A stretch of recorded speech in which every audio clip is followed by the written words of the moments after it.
जय हिंद दोस्तों, बहुत बहुत स्वागत है हमारे YouTube चैनल पर। दोस्तों, फाइनेंशियल ईयर 23-24 असेसमेंट ईयर 24-25 के लिए इनकम टैक्स की रिटर्न आपको पता होगा 1 अप्रैल 2024 से आपको भरनी स्टार्ट हो जाएगी। लेकिन उससे पहले बहुत सारे लोगों के बहुत सारे डाउट रहते हैं कि सर हमें न्यू टैक्स रेजाइम में जाना चाहिए या ओल्ड टैक्स रेजाइम में जाना चाहिए।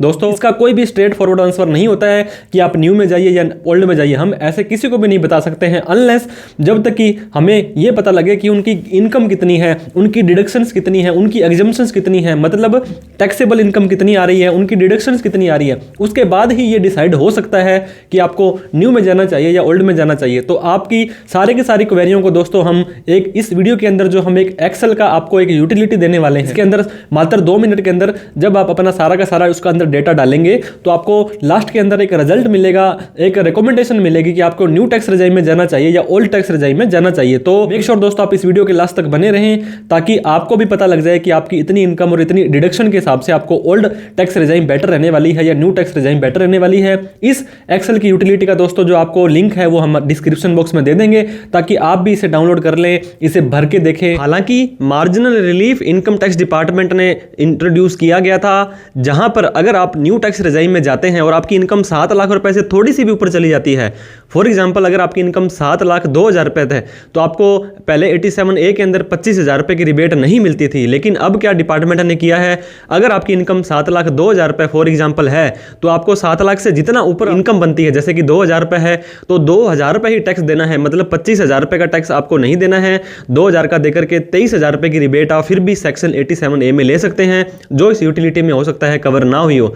तो अगर आपकी इनकम 7,27,000 रुपए तक बनती है न्यू टैक्स रेजाइम में, तब भी आपको जो रिबेट है कुछ ना कुछ मिल जाएगी। हालांकि 7,27,000 से जिन व्यक्तियों की ऊपर इनकम है और वो न्यू टैक्स रेजाइम में जाना चाहते हैं, उनके लिए कैलकुलेटर बिल्कुल प्रॉपर काम करने वाला है। तो इस तरह से ये जो मार्जिनल रिलीफ है इसके ऊपर अभी तक आपने कोई भी आइडिया नहीं आपको, तो उसकी भी वीडियो का लिंक हम डिस्क्रिप्शन बॉक्स में दे देते हैं ताकि वो भी आप समझ पाएं कि मार्जिनल रिलीफ क्या होती है, फिर आपका ये कैलकुलेटर बिल्कुल सही से काम कर रहा है। अगर ये आपके लिए हेल्पफुल रहा हो तो हमें कमेंट करके जरूर बताएं दोस्तों कि आप इसकी सहायता से आप पता लगा पाए हैं कि कौन से टैक्स रेजाइम में आपको जाना चाहिए। तो देर ना करते हुए चलिए दोस्तों वीडियो को स्टार्ट करते हैं। तो दोस्तों 1/4/2023 से लेकर के 31 मार्च 2024 को जो भी आपका फाइनेंशियल ईयर खत्म होगा वो फाइनेंशियल ईयर 23-24 होगा, जिसे कि असेसमेंट ईयर 24-25 भी हम बोलते हैं। तो इसमें कितनी इनकम पर कितना टैक्स आपको लगेगा, ये सारी की सारी कैलकुलेशन आपको इस वीडियो के अंदर पता लग जाएगी। दोस्तों आपको पता होगा ओल्ड टैक्स रेजाइम में तो 3 तरह के टैक्स पेयर होते हैं, senior citizen, super senior citizen और नॉर्मल। तो इसके अंदर हमने 60 साल से कम वाले व्यक्तियों को ही इसके अंदर टारगेट किया गया है ये। और जो न्यू टैक्स रेजाइम है दोस्तों उसमें 3 लाख रुपए लिमिट है, चाहे आपकी एक कैटेगरी कोई भी हो, तो उसके अंदर सभी टैक्स पेयर को यहां पे इंक्लूड कर दिया है। अगर आपकी कोई भी स्पेशल इनकम आती है दोस्तों, long term capital gain, short term capital gain, lottery, crypto वगैरह, तो दोस्तों आपको थोड़ी सी अलग कैलकुलेशन यहां पे देखने को मिल सकती है। सेक्शन 87A का हमने जो बेनिफिट है वो आपको नहीं दिया है, ये आपको पता होगा दोस्तों। अगर आपकी ओल्ड टैक्स रेजाइम है और आपकी इनकम सारी छूट लेने के बाद में 5 लाख तक है तो आपका इनकम वैसे ही जीरो हो जाएगी दोस्तों। अगर आप न्यू टैक्स रेजाइम में जाते हैं और आपकी इनकम 7 लाख रुपए तक है, ऐसे ही आपकी इनकम जीरो हो जाती है। तो ओल्ड और न्यू टैक्स रेजाइम में सेक्शन 87A का हमने बेनिफिट यहां पे आपको नहीं बताया है। एडवांस टैक्स, अगर आपने टाइम से टैक्स नहीं भरा था या आपका टीडीएस नहीं कटा हुआ था तो उसका ब्याज की कैलकुलेशन हमने यहां पे नहीं दिखाई है दोस्तों। टैक्स के ऊपर आपको पता होगा 4% हेल्थ एंड एजुकेशन सेस देना पड़ता है, उसकी कैलकुलेशन हमने यहां पे ले ली है। और सरचार्ज आपको पता होगा 50 लाख से ज्यादा की इनकम जिसकी होती है तो उसको इनकम के ऊपर और इनकम देनी पड़ती है। सरचार्ज की हमने यहां पे कैलकुलेशन भी आपको नहीं करके दिखाई है। तो सबसे पहले मैं आपको टैक्स स्लैब बता दूं दोस्तों, ये देखिए ओल्ड टैक्स रेजाइम के अंदर दोस्तों अगर आपकी इनकम 2.5 लाख रुपए तक है तो आपको 0% टैक्स देना है। 2.5 लाख से 5 लाख पर आपको 5% टैक्स देना है। 5 लाख से 10 लाख की अगर आपकी इनकम होती है तो उस इनकम पर आपको 20% टैक्स देना है। और 10 लाख से ऊपर दोस्तों आपको 30% टैक्स देना है। यह है आपका ओल्ड टैक्स रेजाइम। अब हम बात करते हैं दोस्तों new tax regime. New tax regime में 2.5 की जगह 3 लाख रुपए की आपको बेसिक एग्जम्पशन लिमिट दी गई है। 3 लाख रुपए तक आपका टैक्स जीरो है। 3 लाख से 6 लाख पर आपको 5% टैक्स देना है। 6 लाख से 9 लाख पर आपको 10% टैक्स देना है। 9 लाख से 12 लाख पर आपको 15% टैक्स देना है। 12 लाख से 15 लाख पर आपको 20% टैक्स देना है। दोस्तों यहाँ पे 25% का जो टैक्स स्लैब है वो हटा दिया है। 15 लाख से अगर आपकी इनकम ऊपर हो जाती है तो आपको 30% टैक्स देना है। जितना भी हमारा ये टैक्स कैलकुलेट होगा इसके ऊपर हमें ये देखिए दोस्तों 4% हेल्थ एंड एजुकेशन आपको सेस भी देना पड़ेगा। तो अब हम आ जाते हैं हमारे मेन वर्किंग कैलकुलेशन पर। तो ये हमारा छोटा सा कैलकुलेटर है दोस्तों। यहाँ पे हमने लिख दिया है ओल्ड टैक्स रेजाइम, यहाँ पे लिख दिया है न्यू टैक्स रेजाइम। अब दोस्तों दोस्तों आपको यहाँ पे आपकी ग्रोस इनकम डालनी है। फॉर एग्जांपल मैंने आपको 25 लाख रुपए इनकम दिखाई है हमारी ओल्ड टैक्स रिजाइम में भी और न्यू टैक्स रिजाइम में भी। इसके अलावा दोस्तों हमारी कोई अदर इनकम थी, जैसे कि सेविंग का ब्याज होता है, फ्रीलांसिंग की इनकम, एफडी का ब्याज है, वो हमारी 3000 रुपए है। तो अब न्यू टैक्स रिजाइम में आपको पता होगा किसी भी तरह की डिडक्शन एग्जम्पशंस का बेनिफिट आपको यहाँ पे नहीं मिलता है। यहाँ पे मिलता है तो सिर्फ और सिर्फ 50,000 रुपए जो आपकी स्टैंडर्ड डिडक्शन है दोस्तों। आपकी सैलरी या पेंशन की इनकम आती है, कितनी भी इनकम हो दोस्तों, तो 50,000 रुपए की छूट आप न्यू टैक्स रिजाइम में भी ले सकते हैं।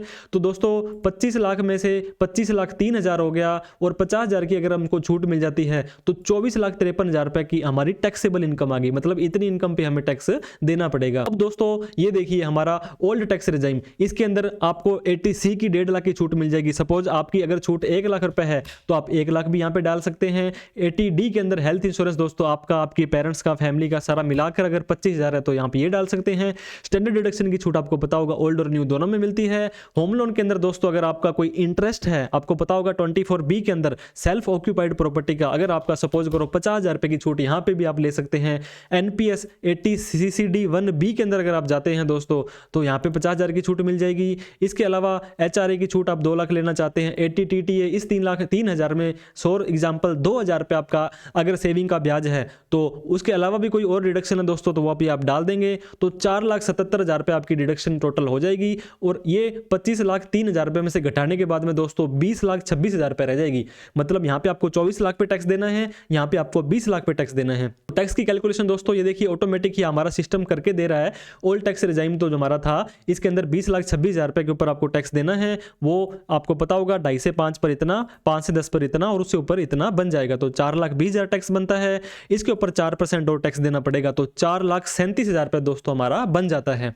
यहीं पर अगर आप न्यू टैक्स रिजाइम में जाते हैं तो आपको 2.5 से 3 से 6, 6 से 9, 9 से 12, 12 से 15 और 15 से ऊपर इतना टैक्स आपको यहाँ पे लग जाएगा 4,35। तो अल्टीमेटली आपको जो ओल्ड टैक्स रिजाइम बेनिफिशियल होने वाला है ये दोस्तों यहाँ पे बताया गया है। अब ओल्ड टैक्स रिजाइम में दोस्तों अगर मान लीजिए मैं होम लोन की छूट को 0 कर देता हूँ, इसके अलावा दोस्तों HRA की छूट को 2 लाख की जगह अगर मैं 1 लाख रुपए कर देता हूँ तो अब यहाँ पे क्या होगा, आपका ओल्ड के अंदर तो 4,83,000 रुपए टैक्स बन रहा है और न्यू में 4,53,000 रुपए टैक्स बन रहा है। तो अब आपके लिए न्यू टैक्स रिजाइम ये ऑटोमेटिक ही हमारा सिस्टम है, ये जो हमारी एक्सेल की शीट है, यूटिलिटी है, आपको बता देगी। इस तरह से दोस्तों आप अपनी इनकम डालने के बाद में बिल्कुल ही सिंपल स्टेप की सहायता से अपना टैक्स कैलकुलेट कर सकते हैं। कौन सी टैक्स स्लैब में कितना टैक्स लगेगा, रिकमेंडेड के अंदर आपको ऑटोमेटिक ही बता देगा कि आपको कौन सी टैक्स रिजाइम में जाना पड़ेगा। जहां पे आपका 1 भी रुपए बेनिफिट होता है दोस्तों, स्पेशली सैलरीड पर्सन वाले, तो उनको उसी हर साल आपका जो टैक्स रिजाइम है चेंज कर सकते हैं। अगर आपने आपके एम्प्लॉयर को बता दिया कि मैं तो न्यू टैक्स रिजाइम में जाना चाहता हूं,